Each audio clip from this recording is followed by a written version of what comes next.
guys who was in the Army before me, who'd been wounded in all kinds of hell and shit. No kind of recognition at all. No. I don't even want to talk about it, it's, you know, because it's been too long and I don't want to sound all that bitter.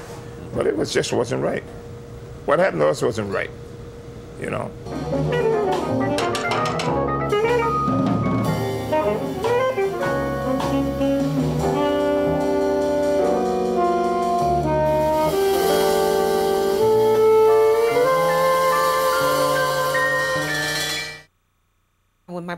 Quand mon frère est revenu de son service militaire, j'ai remarqué un changement. Il était plus sérieux. Il n'était plus aussi insouciant qu'avant.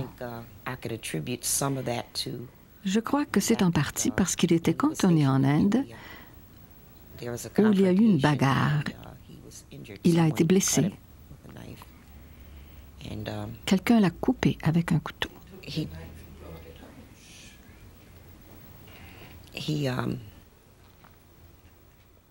Il a rapporté ce couteau. Il l'avait arraché au gars qui l'avait blessé. I had our uniforms on, because we're fresh out of the Army. Wear uniforms, go in the pool room, the guys will tell you can't come in here and all that stuff, you can't play. I'm the signifier. I go in a place and I signify, you know.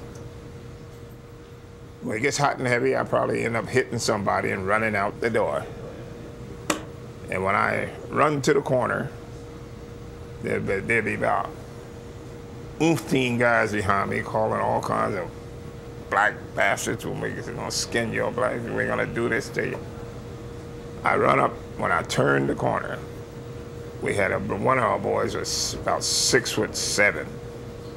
And he weighed about 270 pounds of iron. And he would step out. And you could smell the rubber on these guys' shoes as they hit that corner. When they see him, so I heard one guy say, "Oh God!" And when he hit the guys, you ever heard a butcher hit a side of beef with a cleaver? That's right, yuck, yuck. And we slew these guys, and we get in our car and we go on home.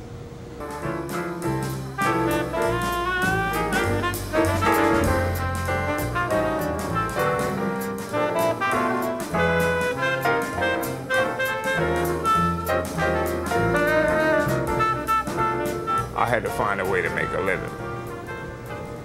So I had to go to a GI school, which at that time in Philadelphia had all kinds of GI schools that branched up out of nowhere, you know. And I went to a school called Salacandros. And they carried me along so nice and easy, you know.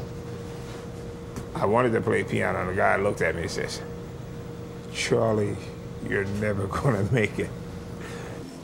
And I tried piano, but my habits were so bad, but I played tense all the time. I didn't have the hands to do 2 or 3 things at once on the piano. But being I was a good guy on the bass, you know, I knew all the bass lines, I played good boogie-woogie. I tried the bass, and that fit.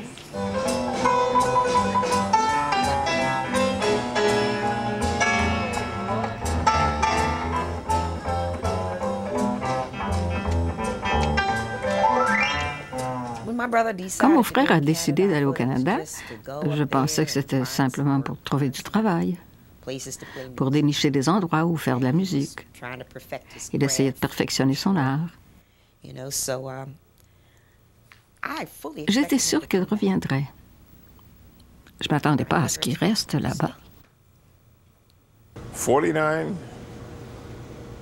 right on up to, say, 67 or 68, to the black musician we're talking about. Quebec was paradise. You can say, in the province of Quebec, you'd walk St. Catherine Street, you might have had a club every other door. French people are very lively. They had some hell of entertainers themselves. So the only entertainment that could compare with what they had was something totally different, which was the black happening.